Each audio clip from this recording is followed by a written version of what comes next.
39 points, but Luka Doncic was not enough to beat this Germany team, but it was enough to give them the toughest fight so far in this tournament. And I'll say it's a surprise to me because I was expecting a blowout win. I thought this Slovenian team already did more than they were capable of, and they somehow, managed to go over their expectations. But in this game, they looked even better, actually. They had a legit chance. They were leading for the majority of it. And they led for actually 26 minutes of this match. Wow. And Germany was looking a bit nervous at some points, especially one guy, but we'll talk about details now. I wouldn't say nervous. They were too relaxed to me in the first half, at least. They started to get nervous in the third or the fourth quarter when they actually started just to pick it up. Germany, right? Yeah, Germany. I think that they just approached the game like a walk in the park, and they were just punished by tremendous Slovenian effort that set an example. I mean, if Germany continues playing with that mentality, they're not winning medals, really. I mean, they cannot afford playing that way.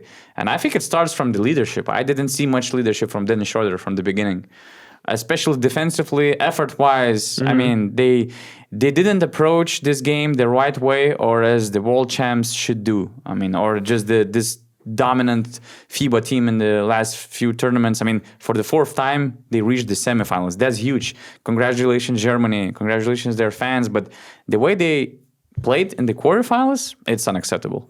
It had just something to do with the way, they lacked that last thing in their steps, I mean, we saw that energy, that, playing, optimistic basketball, positive basketball when Tristan da Silva made that three-pointer at the end of the third quarter, half-court buzzer beater. And then we saw Germany playing, that's energetic basketball that they are supposed to play, that they are supposed to bring, that we're supposed to see.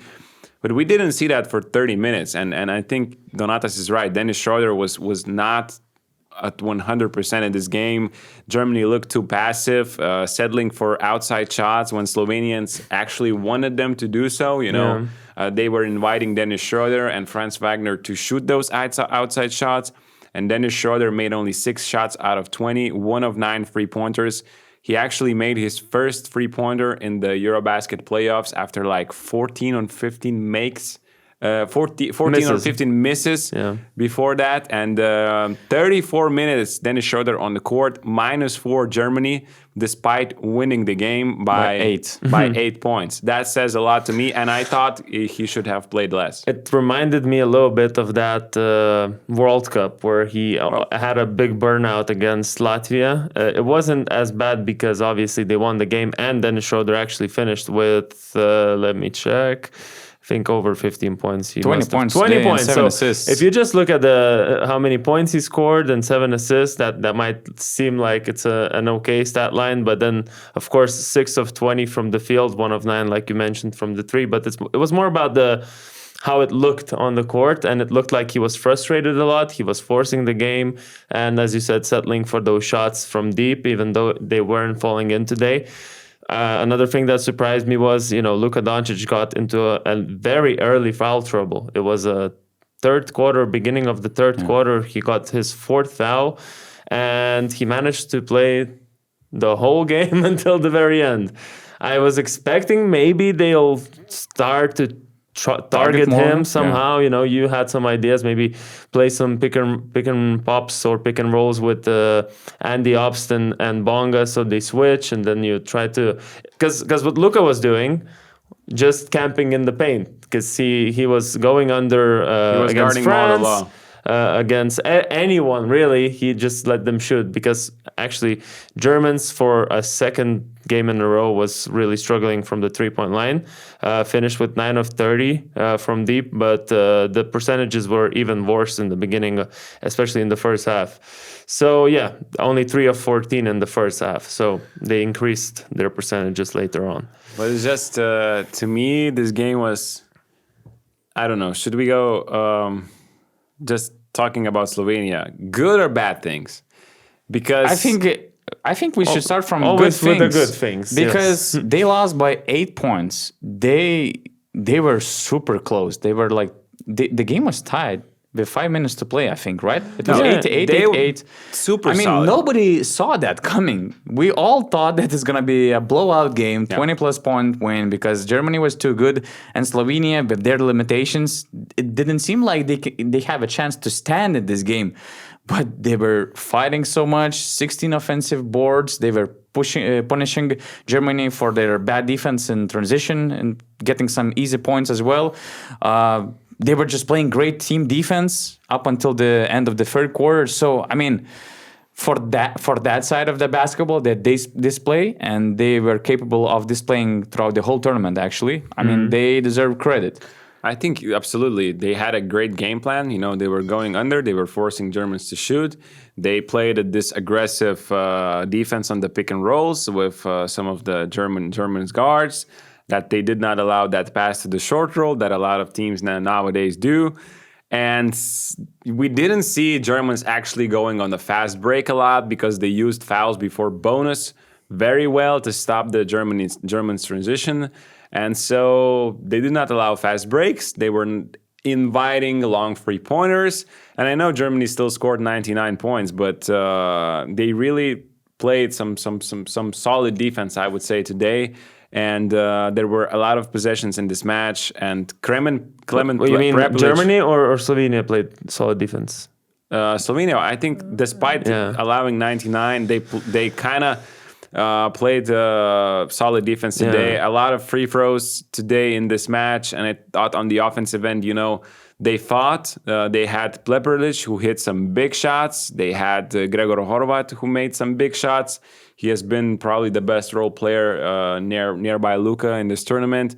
And you know, when you have Luka doing Luka things, you will be at the game. But at the same time, I kind of hate the way Slovenians play, and I mean, I don't think it's not how they play. It's the way they behave. It's their attitude. Every time they lose, it's the same thing, and probably when if any Slovenians are watching this clip, they're going to say the referees robbed us, blah blah blah blah blah blah.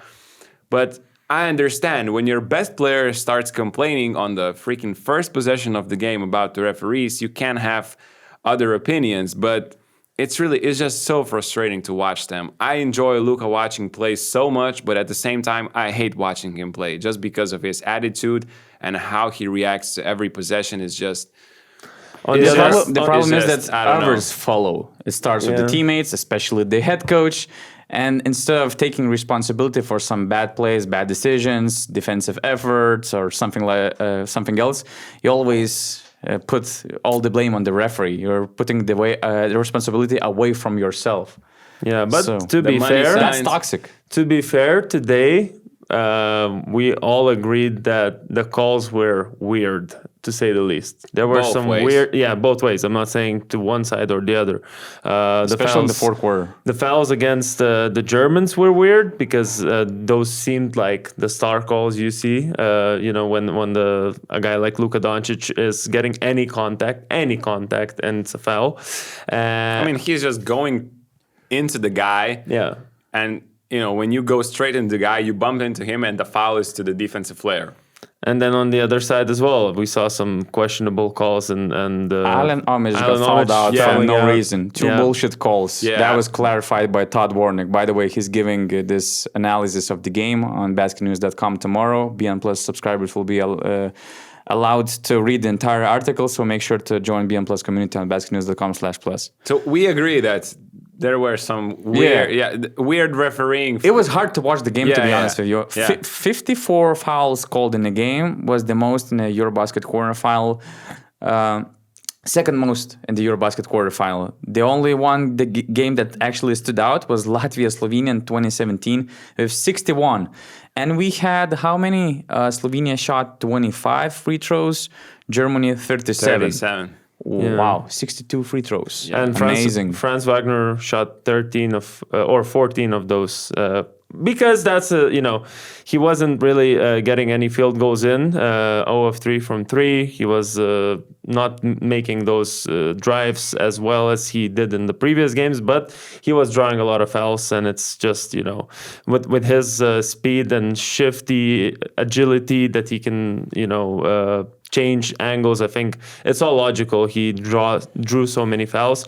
But yeah, I think what this game really showed was that Germany, despite playing pretty badly, let's say, this is far from their best game. They still won. So I guess you want to have this ugly game that you still win, in a quarterfinals, Absolutely. instead of a semifinal or something like that. Absolutely. I mean, it doesn't really matter if Germany plays like this and they still win the EuroBasket gold. They don't really care. Of course. They don't really care. All that's gonna matter after a couple of years, it's this gold that's around your neck. And But you know what they should have realized, like Donata said in the beginning, that they'll need to fight for it. It won't be like given to them. Because today, the way, like you said, the way they started the game, it seemed like they came and they thought the game result is already pre-written. It's not. It's not, because so many, like, okay, I'm not gonna repeat what we already said, but like the hustle plays, they were just out hustled. Slovenia wanted more. Yeah, and exactly. Compliments for them for showing up today and actually fighting like this.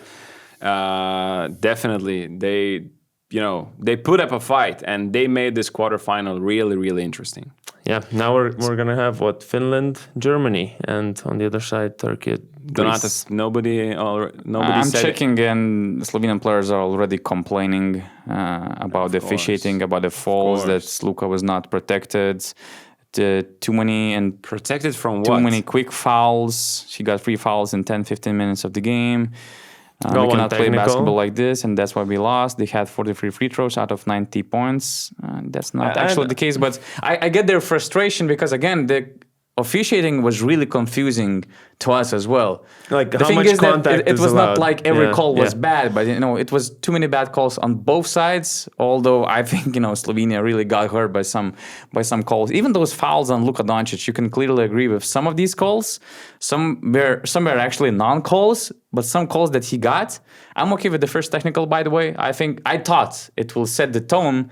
Because Luka cannot just start yelling at the referee for something that he thought that was a foul call, although he just was hunting for this ghost foul. So I thought it's going to set the tone. This coach Sakulic was pointing fingers at the referees after the game. Luka Doncic was showing the flash. Yeah, here.